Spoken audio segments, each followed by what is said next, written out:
Hello అండి. ఇంట్లో ఎక్కువగా ఎలుకలు ఉండి బాధపడుతున్నారా? ఇట్లా చేయండి, మీ ఇంట్లో ఇంకా ఎలుకలు ఎప్పుడూ తిరిగి రావు. ఏదైనా టిష్యూ పేపర్లోకి ఇట్లాగా 2 నాప్థలిన్ బాల్స్ వేసేసుకొని ఇది పౌడర్ లాగా చేసుకోవాలి. ఇప్పుడు దాన్ని ఒక ప్లేట్లోకి వేసేసుకొని ఇక్కడ గోధుమ పిండి లేదు అంటే బియ్యం పిండి అయినా వేసుకోవచ్చు. ఇక్కడ 3 లేదా 4 టేబుల్ స్పూన్ల దాకా బియ్యం పిండి, గోధుమ పిండి మీకు నచ్చింది వేసేసుకొని కొంచెం వాటర్ని యాడ్ చేసుకొని ఇది ఒక పేస్ట్ లాగా అంటే చిన్న చిన్న బాల్స్ అయ్యేలాగా గోధుమ పిండి మనం ఎట్లయితే కలుపుకుంటామో అట్లాగా కలిపేసుకోవాలన్నమాట.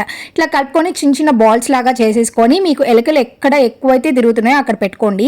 నాకైతే బాగా డస్ట్బిన్స్ దగ్గర లేదు అంటే చెట్ల దగ్గర ఎక్కువగా వస్తున్నాయి అనమాట. అందుకోసమే ఇక్కడ నేను ఒక 4 లేదంటే 5 దాకా నేను ఇట్లాగా టిష్యూ పేపర్లో వేసేసుకొని డస్ట్బిన్ దగ్గర అలాగే మెట్ల దగ్గర కుండీల దగ్గర కూడా పెట్టేశాను. మీరు కూడా ఎక్కువగా ఎలుకలతో బాధపడుతున్నట్లయితే ఇట్లా చేయండి. ఇది తినేసి మనకి ఎలుకలు రాకుండా ఉంటాయి. మేర్చుకోండి. ఇవి పెట్టిన చోట పిల్లలు ఆడుకోవటం, వీటిని టచ్ చేయటం అలా చేయకుండా చూసుకోండి. ఈ టిప్ నచ్చితే తప్పకుండా వీడియోని లైక్ చేసి ఛానల్ ఫాలో అవ్వండి.